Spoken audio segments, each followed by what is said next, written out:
আসসালামু আলাইকুম সবাইকে। সবাই কেমন আছেন? আশা করছি সবাই ভালো আছেন। আমি আল্লাহর রহমতে ভালো আছি।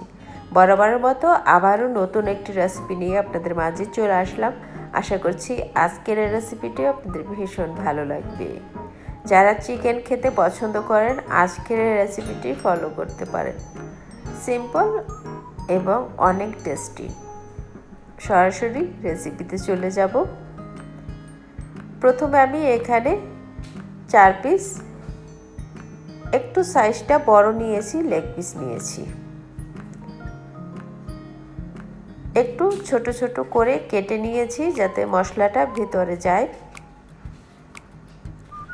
এখন আমি কিছু মশলা এখানে অ্যাড করে দিব। হাফ টিস্পুন আমি লাল মরিচ গুঁড়ো আর সামান্য পরিমাণের একদম 1/4 টিস্পুন হলুদ গুঁড়ো দিয়ে দিয়েছি আর পরিমাণ মতো লবণ। এখানে ওয়েস্টার সস আছে 1 টিস্পুন আর হাফ টিস্পুন আমি আদা রসুন পেস্ট দিয়ে দিলাম।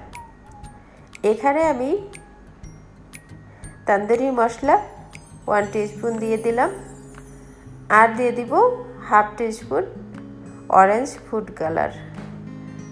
এই কালারটা দিলে একদম রেস্টুরেন্টের মতোই কালারটা আসে। এভাবে আপনারা ট্রাই করবেন যারা একটু কালারিং পছন্দ করেন, আর যারা পছন্দ করেন না তারা স্কিপ করতে পারেন। এভাবে আমি 10 মিনিটের মতো রেস্টে রেখেছিলাম। এখন সরাসরি চুলায় চলে যাব। এখন আমি চুলায় একটি প্যান বসিয়ে দিয়েছি আর 1 টেবিল স্পুন বাটার দিয়ে দিলাম।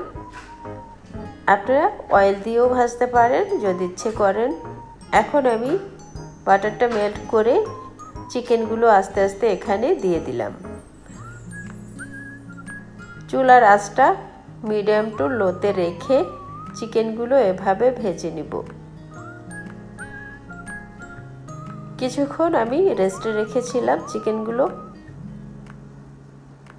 দ্রুত সেদ্ধ হয়ে যাবে আর মশলাটাও ভিতরে ঢুকেছে ভালোভাবে।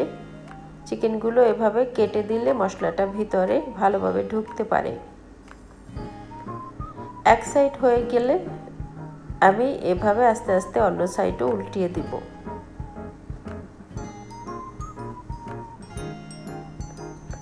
কালারটা এত নাইস আসছে আর খেতে অসাধারণ ছিল। রুটি, পরোটা অথবা নান রুটি অথবা ম্যাশ পটেটো দিয়েও আপনারা সার্ভ করতে পারেন। এর চেয়ে বেশি সহজভাবে তৈরি করতে চাইলে এভাবে আপনারা চিকেনগুলো ম্যারিনেট করে আলাদা আলাদা বক্সে আপনারা রেখে দিতে পারেন ফ্রিজে।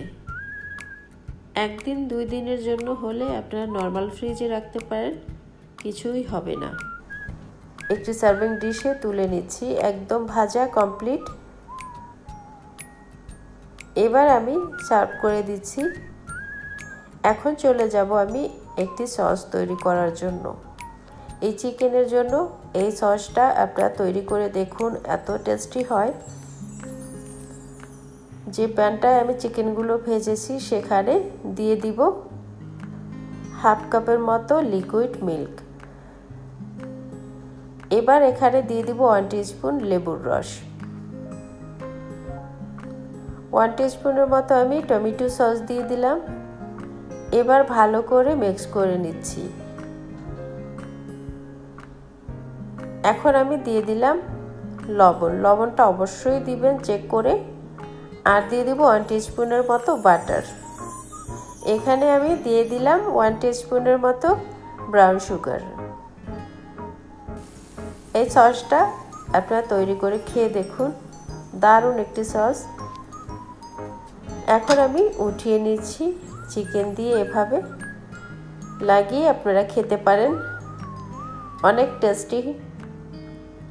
আশা করছি আজকের রেসিপিটি আপনাদের ভালো লাগবে আর সসটি বিশেষ করে দারুণ হয়েছিল। এখন উপর থেকে আরও কিছুটা সস আমি দিয়ে দিচ্ছি। আশা করছি আজকের সিম্পল রেসিপিটি আপনাদের ভালো লাগবে। এভাবে ট্রাই করতে পারেন। আজকের মতো বিদায় নিব। আবারও নতুন কোনো রেসিপি নিয়ে আপনাদের মাঝে চলে আসব। সেই পর্যন্ত সবাই ভালো থাকবেন, সুস্থ থাকবেন, নিরাপদে থাকবেন। আল্লাহ হাফেজ।